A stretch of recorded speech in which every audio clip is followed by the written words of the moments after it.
ये कहानी है एक ऐसे इंसान की जिसको 400 से भी ज्यादा दिन तक दुनिया के सबसे बड़े और बेरहम समंदर पैसिफिक ओशन में जिंदगी और मौत की जंग लड़ी और वर्ल्ड रिकॉर्ड बनाया और 14 महीनों बाद वो जिंदा वापस भी आया। लेकिन आते ही ऐसा क्या हुआ कि उसको जेल जाना पड़ गया। तो चलो जानते हैं शॉर्ट ओवर की इस वीडियो में पूरी कहानी। दोस्तों, पैसिफिक ओशन का नाम सुनते ही लोगों को पसीने आ जाते हैं। हमारी पूरी दुनिया में 71% पानी है जो डिवाइडेड है 4 ओशन में, जिनके नाम है अटलांटिक, पैसिफिक, इंडियन और आर्कटिक ओशन। इनमें से सबसे बड़ा पैसिफिक ओशन है। इस ओशन पर कुछ ही आइलैंड है जो बहुत ही छोटे हैं और कुछ तो ऐसे आइलैंड हैं जिन पर आज तक कोई इंसान जा भी नहीं सका। अब अगर गलती से भी कोई इंसान पैसिफिक ओशन में गुम हो जाए तो उसको ढूंढना तकरीबन नामुमकिन है। पैसिफिक ओशन में तकरीबन 14 महीनों तक जिंदा रहने वाले इंसान का नाम था जोस सिल्वाडोर अल्वारेगा। इस इंसान के पास 7 फीट की एक छोटी सी बोट थी जिन पर सीधा लेटा भी नहीं जा सका था और ये बंदा 1 साल तक उस बोट पर जिंदा भी रहा। समंदर की बेरहमी का भी मुकाबला किया और वर्ल्ड रिकॉर्ड भी बनाया जो आज तक कोई और इंसान तोड़ भी ना सका। जो सिर्फ अपनी किस्मत से मजबूर था जो वो इस मुश्किल में फंस गया। ये बात है 2012 की। 17 नवंबर 2012 में जोश और उसका एक साथी मिलकर फिशिंग करने निकलते हैं। दोनों ने 30 घंटे में वापस आने का फैसला किया। दोनों निकल पड़ते हैं। मेक्सिको के किनारे से 120 किलोमीटर दूर अपना जाल समंदर में बिछाने में मसरूफ थे कि अचानक एक खतरनाक समुद्री तूफान उनको अपनी तरफ आता नजर आता है। वक्त बचाने के लिए वो जाल को भी वही छोड़ देते हैं और बोट को फुल स्पीड में भगाते हैं। मुसलसल 6 घंटों तक सफर करने के बाद वो किनारे से सिर्फ 20 किलोमीटर ही दूर थे कि बोट का इंजन अचानक खराब हो जाता है। उनको किनारा भी देख रहा था और उनका गांव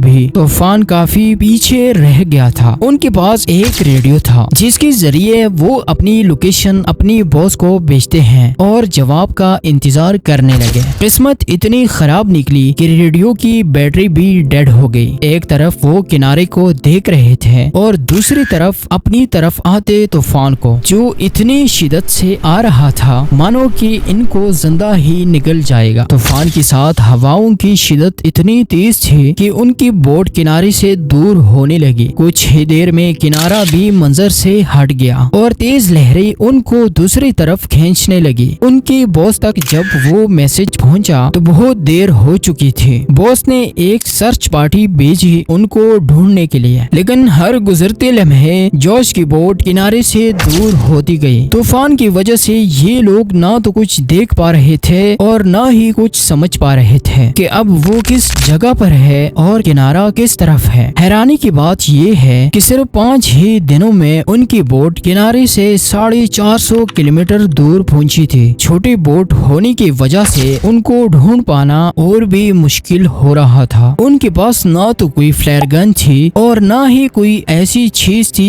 आग लगाने के लिए जिनसे वो धुएं से किसी को सिग्नल देकर बुला सके। वो दोनों एक दूसरे को देखकर मन ही मन में सोचने लगे कि शायद अब बचना मुश्किल है। 2 दिन पहले ही खाना भी खत्म हो चुका था। मछली पकड़ने के लिए भी अब उनके पास कोई साजो सामान नहीं था क्योंकि जाल वो पहले ही छोड़ के आ चुके थे। दोनों का भूख से बुरा हाल था कि अचानक एक परिंदा उनकी बोट पर आकर बैठ जाता है। वो दोनों उस परिंदे को पकड़ने की कोशिश करते हैं लेकिन उसको पकड़ नहीं पाते। दोनों को पता था कि हो सकता है कि परिंदा फिर से आए। इस तरह कुछ देर बाद एक और परिंदा फिर से आता है मगर इस बार वो दोनों इस परिंदे को पकड़ने में कामयाब हो जाते हैं और इस तरह दोनों अपनी भूख मिटाने के लिए बोट पर आने वाले परिंदों से अपना गुजारा करते हैं। मगर उनकी एक और मुश्किल थी प्यास। दोस्तों, ये तो हम सब जानते हैं कि समंदर का पानी पीने लायक नहीं होता। इससे इंसान की मौत भी हो सकती है। इस वजह से उन्होंने बारिश के पानी को प्लास्टिक की बोतल में स्टोर करना शुरू कर दिया जिनको पीकर वो जिंदा रहते थे। लेकिन जब बारिश नहीं पड़ती तब वो प्यास बुझाने के लिए मछलियों और टर्टल्स का खून पीते थे, लेकिन वो भी तब जब वो उनको पकड़ने में कामयाब हो जाते थे। दिन गुजर रहे थे मगर वो दोनों जिस मेंटल टॉर्चर से गुजर रहे थे वो इमेजिन करना भी हमारे लिए बहुत मुश्किल है। और आखिरकार जोश का साथी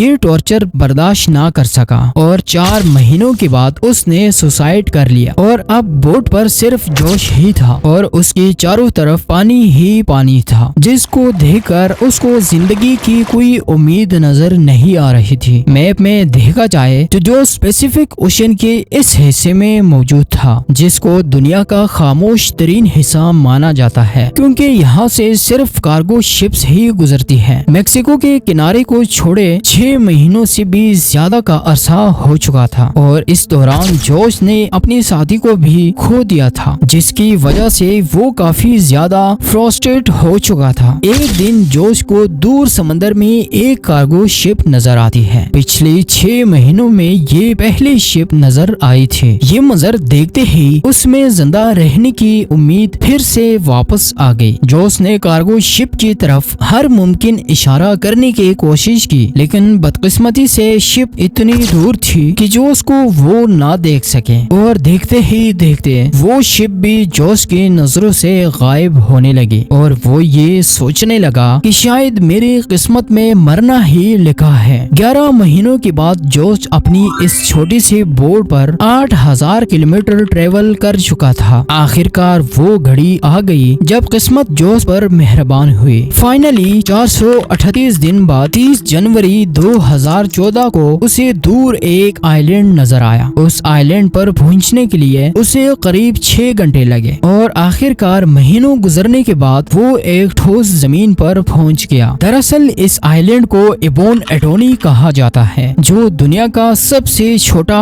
आइलैंड है। अगर वो गलती से इस आइलैंड पर नहीं पहुंच पाता या थोड़ी सी हवाओं का रुख इधर से उधर होता तो वो आइलैंड पर कभी पहुंच ही नहीं पाता। मगर जोश की किस्मत अच्छी थी कि वो इस आइलैंड पर पहुंचा। मानो मौत के मुंह से निकलकर उसे एक नई जिंदगी मिल गई। थोड़ी देर बाद उसे एक घर दिखाई दिया। कुछ देर बाद उस घर से एक इंसान निकल के आया। करीब 14 महीने समंदर में गुजारने के बाद वो पहली बार किसी जिंदा इंसान को देख रहा था। ये देखकर उसके आंखों में आंसू आ गए। उसकी कहानी जानने के कुछ ही देर बाद वहाँ पर लोकल पुलिस पहुँच गई। जोश ने अपनी पूरी कहानी पुलिस वालों को बताया, लेकिन उसकी बातों पर यकीन करने वाला कोई नहीं था। तो उसने ये सब साबित करने के लिए अपने बॉस को कॉल किया, जो उसे मछली पकड़ने के लिए भेजा करता था। तो जोश के बॉस ने सारी बात बताई कि हाँ, जोश मेरे लिए काम करता था और 1 साल पहले वो समंदर में खो गया था। अब क्योंकि वो किसी और कंट्री में पहुंच चुका था, वो भी बगैर वीजा के, इसलिए कुछ दिनों की कानूनी कार्रवाई करने के बाद उसे वापस मेक्सिको भेज दिया गया। लेकिन ये जर्नी अभी खत्म नहीं हुई थी। जोश के साथी जिनकी आधे रास्ते में ही मौत हो चुकी थी, उनके घर वालों ने जोश के नाम पर केस कर दिया, ये कहकर कि जोश ने अपने दोस्त को मार कर ही खा लिया होगा। कुछ ही दिनों के कानूनी जांच पड़ताल के बाद जोश को छोड़ दिया गया। उसके कुछ ही दिनों बाद उसने